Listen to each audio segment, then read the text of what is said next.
tells it, you were a lot more involved in what you're telling me here. I'm a lot more involved? Like, how would I be a lot more involved? A woman details her part in the most sadistic crime ever prosecuted in one Indiana county. And I just seen this, like, crazed animal look in his eyes, and I mean, man, it's crazy. I take a closer look at the case of Heidi Carter, her confession, and the horrific crime that landed her in prison. Welcome to Crime Fix. I'm Angenette Levy. This case out of Indiana sounds like something out of a horror movie. It started with a meetup on a dating app and ended with a couple being tortured, a man being murdered, and police in Evansville, Indiana, killing a man who they believed was armed. Heidi Carter is serving a 65-year prison sentence for her role in all of this, and she's on video in a police interview room talking about her role in this night that left 2 men dead and a woman scarred for the rest of her life. A jury in Vanderburgh County found Carter guilty of 3 charges: aiding, inducing, or causing murder, aiding, inducing, or causing rape, and criminal confinement. Authorities had evidence that Carter's fiancé, Carrie Hammond, was the person who actually strangled and assaulted the 2 victims. Together, though, police say Heidi Carter and Carrie Hammond restrained a man and a woman in chairs with duct tape at this house in Evansville and beat and tortured them for hours until Carrie eventually choked the man to death with a belt. That man who was killed was named Tim Ivy. He was 50 years old. Now, Carter had placed an ad on a dating app looking for a woman to join her and Carrie Hammond for a threesome.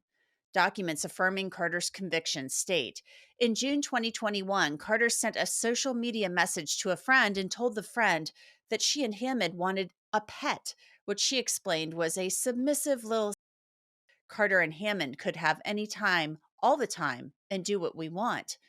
Then in July, Carter sent another message to a friend stating she was a sociopath who liked righteous violence. Then in August, Carter sent another message that said, "I want a pet. When I'm done using and abusing her, then sell her or dispose of her." The documents are really, really graphic, and they describe Carrie Hammond walking in on Carter, Tim Ivy, and his girlfriend in the middle of a threesome, and then the horror begins. Police were called to the house that October in 2021 after a woman named Cynthia, who Heidi Carter had asked to clean her house, ran away from the home in terror after seeing Tim Ivy's body. She found an off-duty police officer in the neighborhood.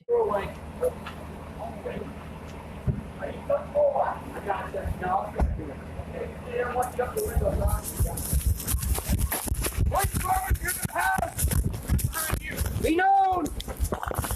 You guys ready? Kids are upstairs on the far southwest rim. The long hall, multiple doors. Ready? On you. Go. Go, go, go. Put in the long hall. We're clearing the house. We're behind you.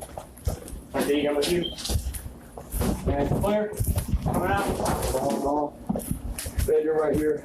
Police walked through the house to clear it. That's standard procedure. They found dogs. Back up. What's your name? Somebody. Down. Somebody stay with him. What's your name? Stay with me. Okay, I got you. Hey, you got any weapons? The surviving female victim was hiding under blankets in a bed. Officers also found Heidi Carter. The neighbor here said that she saw her and a guy just coming and going from the van all night long. She said last time she saw him, he was walking like that. So who's the guy in there? Carrie Hammond. That's your boyfriend? No, he's my ex-fiance. Okay, same difference. Yeah. Okay. There was another girl named Amanda and her boyfriend. And Carrie killed Amanda's boyfriend in the house. What's she saying? He said with his bare hands. Wait, were you even here or did you just get here? No, Because you just brought her here, didn't you? that was earlier, okay? And when I was gone, that's when he had done it. And then, There's somebody dead in the house? Yes. Yes. Yes. This is exactly the kind of case where it gets me thinking about how important it is to really know about the people that you're going to hang out with. I searched Heidi Carter's name on truthfinder.com to see what would come up. The murder case out of Indiana did not appear, but an older case where she was accused of resisting arrest did. Truthfinder is really great because it will show you things like a person's past and current addresses, phone numbers, social media accounts, and of course, those criminal and traffic records. If you want to try out Truthfinder, I have a really good deal for you. You can get 50% off of confidential background reports. Just log on to www.truthfinder.com/LCCrimeFix. Log on and start accessing information about almost anyone. Heidi was blaming her fiancé, Carrie Hammond, at the scene. She was arrested and taken to the police station. And right off the bat, she throws Carrie Hammond under the bus again. Yeah, that's my fiancé. You know, I've been trying to leave him, but like I said, he raped me a couple times today. Who's your fiance? Carrie Hammond. Carrie? Mhm. I've been trying to get away from him. Hand out of your pocket. Or I can't even think. I'm sorry. Anyways, he killed him. Okay. He kept wanting to show his body, but Who? Carrie did. Here. Okay. That's your boyfriend. No, he's my ex-fiancé. Okay, your The detectives want to know more about the relationship between Heidi Carter and Carrie Hammond. He asks some follow-up questions. Just since I moved here, I've known him since I don't know, I would say maybe March or something. Of this year? Yeah, just Okay. talking to him through Facebook. Right. And when did you and he, like, hook up and start dating? When I moved out here, Okay. Which was when? August? in July. July. Okay. Like, Oh, yeah, because you were staying somewhere else, and then August is when you moved to Stinson. yeah. Right. Okay. So you and Carrie have been dating since July? Yeah. Okay. Now, he's been in, like, work release type thing, Yeah. right? Mhm. Okay. How long has he been doing that? I want to say, oh my gosh, since January, I think. Okay. Maybe. So the whole time you two have been dating, he's been at the safe Mhm. house? Okay. Okay. Do you know what he was in trouble for that ended up in I the think safe house? a syringe or something. Oh, yeah. Okay. Something drug related. Right. Okay. Okay, so you moved in with Jason in August. Now, according to Heidi, Carrie was not faithful during their relationship. At one point, she claims that he encouraged her to sign up on dating sites to find other romantic partners. What do you mean by him encouraging you, and what would happen with, It was with his that? prompting was because I would have never done it. Mhm. Okay, I've never been on a dating site. It's just not something I would have done. And Right. so because before the dating site, he pushed me to, just find, like, randomly find a woman that we could hook up with. Right. You know, that's not my thing Did you either. do stuff like that too, or was it all through the dating sites? No, there's like when I would be with him, he would make a comment. Then I would, I would say something, or to like. I mean, I wouldn't just like. It's not like a. So I mean, there'd be a couple times that I would try to, I guess, hit on somebody. You know, like, and I would just make like a joke or something. I don't know, but the dating site. What was your question? I'm sorry. What I mean? You're gonna get annoyed with me. I know. No, that's okay. Would it lead into like sexual relationships with other people? Yeah. Like you and him and other women, other men? Like what would you guys Me, do? him, and another woman. Okay. Yeah, and he was going behind my back picking up hookers and stuff too, and like I didn't know that, but I just found that out. In terms of you and him and other women, how often was that stuff going on? That happened twice before, and that was through. Let me see. Okay, the first one was Danny. Then there was Kelly. And then. Okay. We're not using the surviving victim's name since she is a survivor of sexual assault. What was it that you met on? Like, do Like you remember Tammy what? or something. Okay. Right. So then I told him, then he gets out of the safe house. I pick him up, explaining he's wanting that to happen. Well, she has a boyfriend, okay, and she said that their schedules collide or clash or something like that, and there was only a certain time. She was basically going to go behind his back. well, then it came to that she was trying to come over. This is while Carrie's at work in the third shift, and she was wanting to come over and have her boyfriend come with.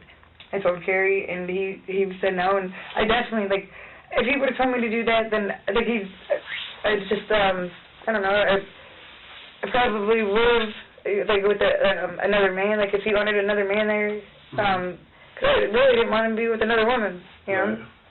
But, anyway, so that didn't happen. Well, then, fast forward, that was like a few days ago or something. Fast forward, her and I are still a little bit in contact, but she said something about coming over. Tim Ivey and his girlfriend went to Heidi's house that night to hook up. They discussed this on the app, along with boundaries and things like that. Heidi admits the three of them drank alcohol and used methamphetamine. They watched pornography and a snuff film. Then Carrie arrived, and he was furious. Were you guys in the middle of doing your sexual stuff when Carrie came in? Yeah. Okay, and he got pissed off. Yeah. What did he do then? Well, like I said, he had hit him, he had hit her, and then he... And you said hit, was this hands, fists? He was using different things, like weapons? What? Yeah. I mean, what?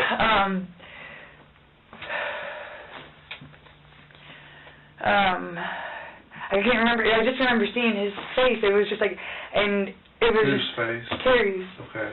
Did you ever do anything to try and stop him when he was hitting them with the stuff? Yes, I was the whole entire and he knew, and he was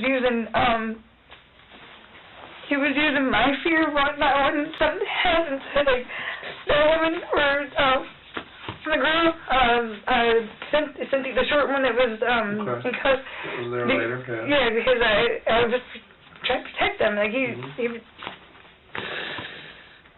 attacked somebody else in the past. I went to pick him up from work. This 20-year-old kid was riding with me. My son is 18, and we pull up at Derry. I don't care. I'm in broad daylight.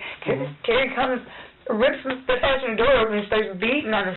And I put my body. I was yelling at him. I said, "Stop it, fucking kid!" And I put my body in between him and the kid. You know, like, so it did to the best of my ability. Yeah. Right. Oh God.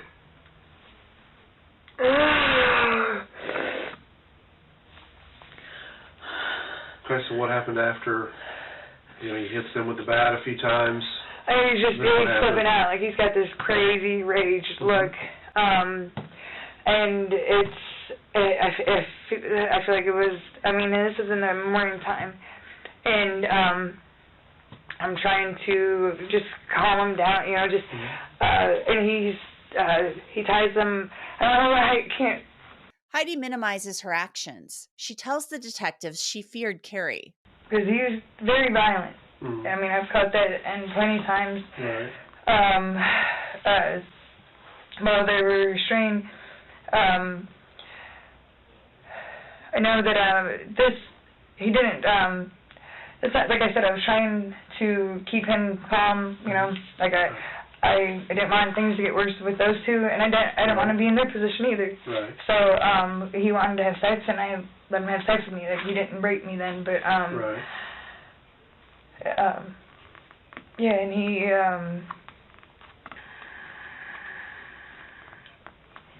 he was throughout this, because as time went on, I got more comfortable with standing up to him and stuff.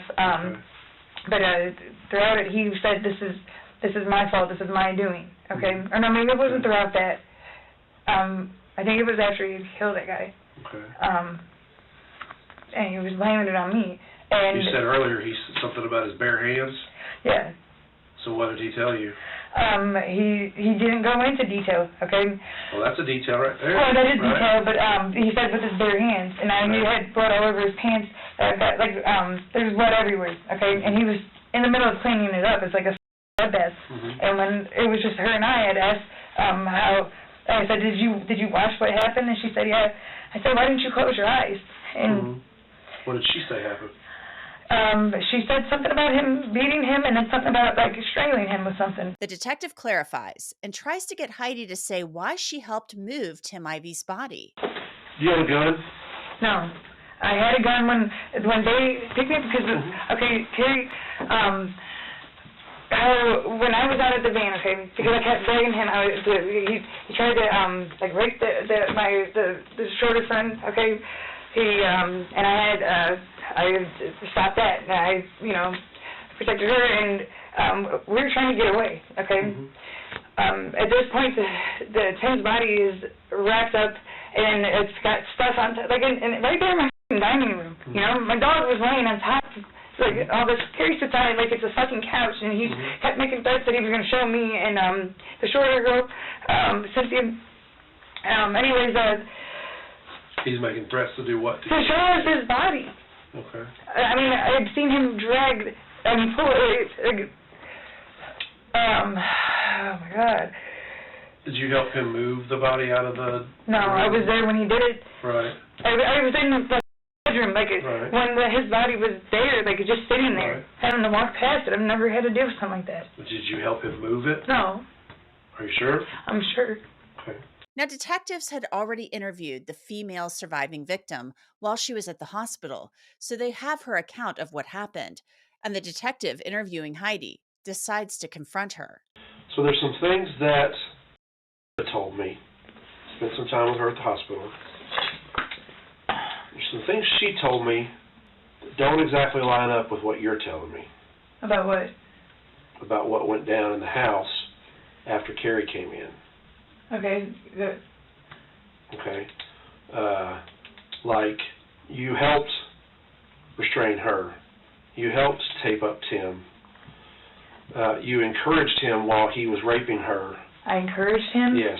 You had a gun in your hand in that bedroom, threatening both and Tim. You told them that you knew people in Indianapolis that knew how to get rid of bodies and that you guys were going to kill them both and get rid of them. She saw a gun in your hand. You did help move Tim's body from one room to the other. I acted like I was going to. This is after he had had sex with me, okay, and I that's why I don't have panties on, okay? I said I acted like I was going to, okay? What about the other stuff? I mean, her saying that you helped tie them up, that you helped restrain them, that you and that I encouraged him to rape her? Okay, I've been raped by him myself. That you had the gun in that room and made threats to both of them to kill them both. That you prevented them from leaving. Yeah, eventually you took the restraints off. I think. I think the way she tells it, you were a lot more involved in what you're telling me here. I'm a lot more involved. Like how would I be a lot more involved? What happened in the room? Like I knew that he was going to come in and do that.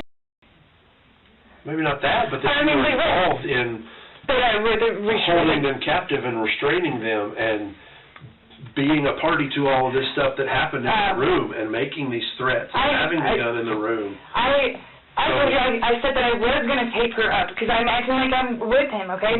Like that I wasn't stopping it, and I did act like I was going to do it, okay? Okay. When you say you did act like you were going to do it, because I told him that I would. This is after he raped her, okay? The detective continues with this strategy, confronting Heidi with information that he received from the victim, who told him that Heidi was in control of Carrie, ordering him to rape her. But you physically, acted like you were going to put something on her. Yeah, I'm sure, yeah, because I was like, I got it, I'll do it, I'm sure I did, but I couldn't do it. Okay. That's why I told you that's when I couldn't do it. Okay. But I didn't want him to I didn't want him to do it. I didn't want him to, to hurt her. But then it's like, what if that's it's like, again, I just couldn't do it. I couldn't, Okay. Did you have the gun in that room? No. Why would she say that you did? I have no clue. That whole situation, even without a gun, was intense enough, okay? Yeah, so, but if I had the gun at any point, I would tell you. I'm sitting here being straight up with you about everything, okay? I'm telling you how, oh my God.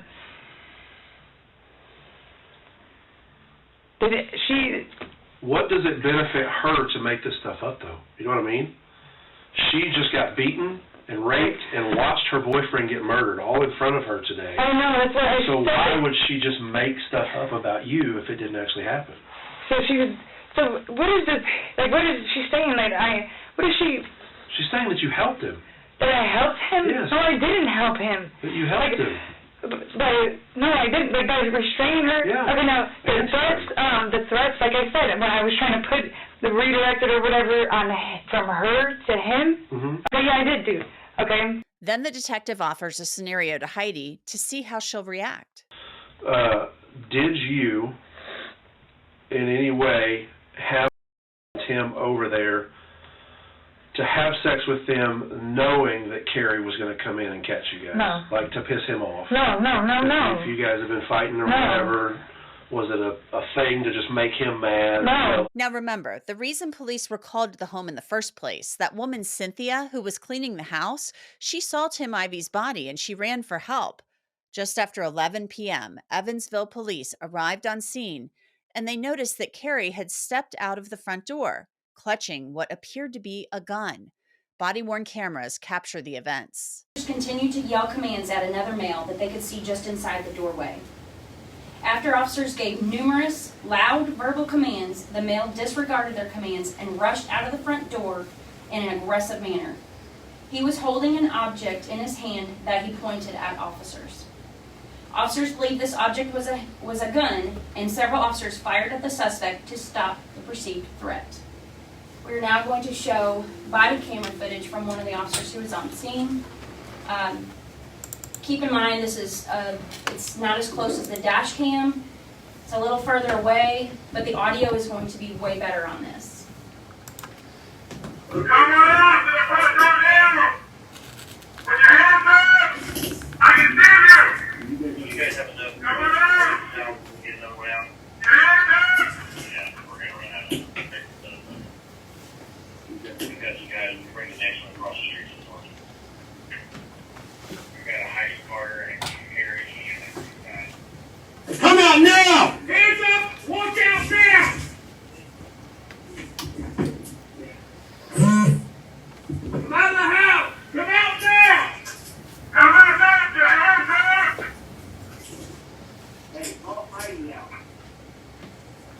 I got Heidi Carter. Hands up! Get out here now! Do not reach down their dick!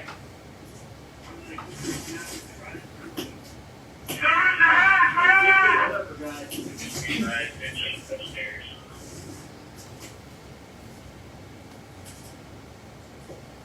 Everybody make sure you got good cover.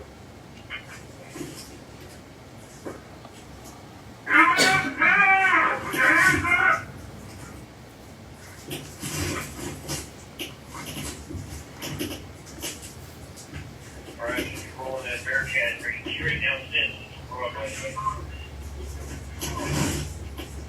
I'm clear, I'm pulling it out now.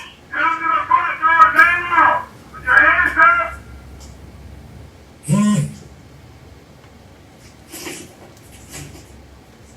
Come to the front door now! Put your hands up!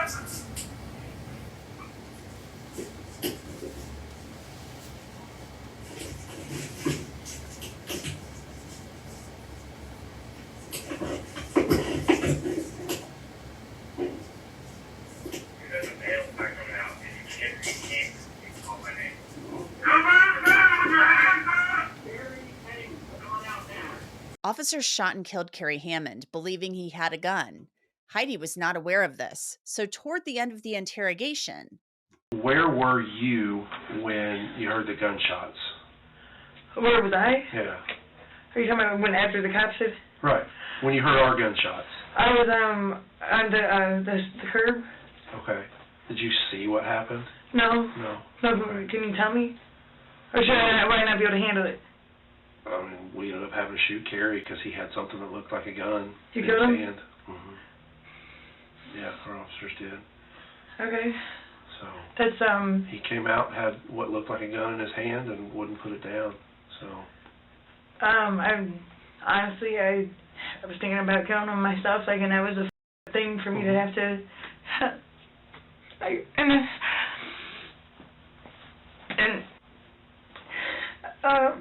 He, like, okay, my roommate had a 22 that he let me keep with me to keep me safe. Police later confirmed the item in Carrie's hand was a piece of metal or plastic twisted into the shape of a firearm. Once officers were able to determine that the suspect was no longer a threat, they moved him behind cover to render aid and allowed other officers to safely clear the home. The suspect was pronounced dead on scene. Once officers cleared the home, the 2 juveniles were located upstairs and were unharmed. They were safely taken out of the home. Officers located an adult female victim who had been tied up, shackled, and had visible injuries. She was taken to a local hospital for treatment. Detectives obtained a signed search warrant for the home. Another individual was located inside the residence, but unfortunately was deceased and beyond help. The manner of death appeared suspicious and gruesome. He had been restrained, duct taped, beaten, and strangled. It was incredibly gruesome. What about, did he do anything? You saw everything he did. You were there for the majority of it. I was there for the murder, but not all of it. When I come back, he had a pair of like fishnet stuff wrapped around her neck, and yeah, I don't know everything. And you know what? Everything that you say that like I bet I enjoyed it. Do you understand that I gotta live the rest of my life knowing and seeing him? Been through some shit in my life, okay? I would never say that you wanted any of this to happen, but you were a part of it. I was a part of it? Yeah. I mean, I guess you could say that I was, because if I was really a part of it, it would not have been like that. Like, If you really didn't want to be a part of it, you would have done more to stop it. You left that. You were gone. You could have done more. Do you know what But instead, you helped tie them up.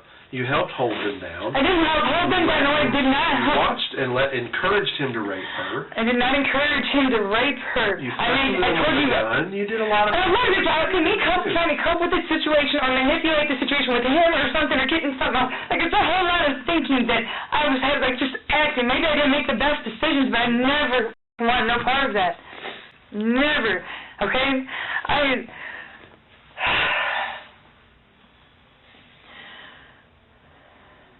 I shouldn't have been getting high and drinking. I should not have been I shouldn't have been. Okay? I shouldn't have let him touch me. I don't recall that part. Did it happen? Yes. Heidi Carter is serving that 65-year sentence. Her first trial actually ended in a mistrial. She was convicted of all charges in her second trial. Cameras aren't allowed in court in Indiana. She had told the court, yes, I was living in sin, but did I commit any crimes? No. And that's it for this episode of Crime Fix. I'm Angenette Levy. Thanks so much for being with me. I'll see you back here next time.